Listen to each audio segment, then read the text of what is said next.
and welcome to FinextraTV. I'm Hannah Wallace, and kindly joining me now in the Cybos 2019 studio is Lars Sjögren, CEO of P27. Hello Lars, thank you very much for joining us. Thank you very much for having me here. No problem at all. So yes, P27 is a very exciting but also quite challenging initiative. So to start off, could you run us through the aims and objectives of the initiative? But P27, that stands for, the P stands for payments, and the 27 stands for the 27 million people that lives in the Nordics. And I would say the end goal of P27 is to connect everyone in the Nordics and beyond in one real-time payments infrastructure that will deliver great benefits to the banks, to the companies and customers and the society as a whole, actually. So you mentioned the benefits there, but could you highlight what they are? Yeah, sure. I would say that the world and the economy is becoming more and more real-time, and we really need to have an infrastructure that supports that development. So we will deliver true real-time payments, but we will also increase the efficiency in the financial markets as a whole. We will take security and resilience in the platform to a new level, because when we have so many of the transactions in the same platform, we can look at the opportunities to, I would say, mitigate the fraud, which is one of the biggest problems that we have today, and of course become a platform for innovation for the entire Nordics, actually. All right, and since the launch, what have you achieved, but also what are the next steps? Yeah. Well, we're a project, and we are building this future solution. We started a year and a half ago as a kind of an idea, hypothesis, looking at the fragmented landscape in the Nordics, and said there must be a better way of running these platforms.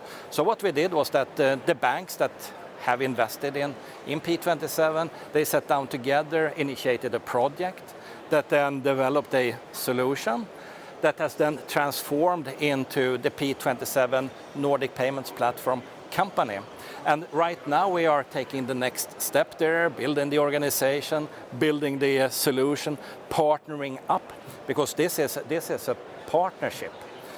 So we don't look for having a huge development organization ourselves. So we will insource the best that we can find, actually, across Europe and the world. And our aim is to go live with the first transactions in our system early 2021.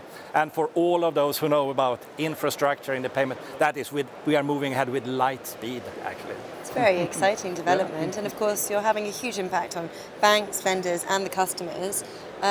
So how do you go about communicating with those three? Yeah, I would say that for us, transparency is the key success factor.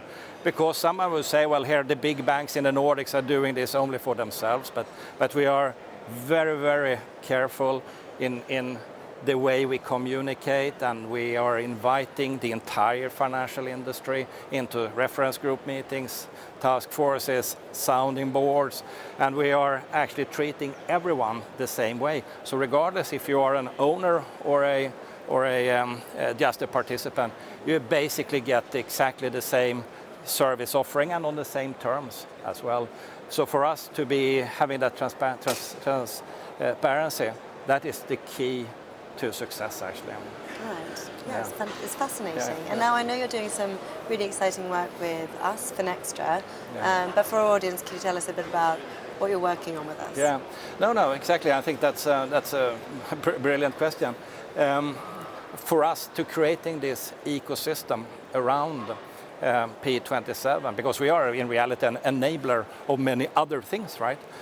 So to kickstart that ecosystem, we have partnered up with Finextra, who knows how to do these things. So we're actually having the first Finextra P27 conference later in this autumn in Stockholm. So we're very happy with that partnership, actually, what we do. Wonderful. Well, we'll see you there. Lars, thank you very much for coming in. Thank you very much.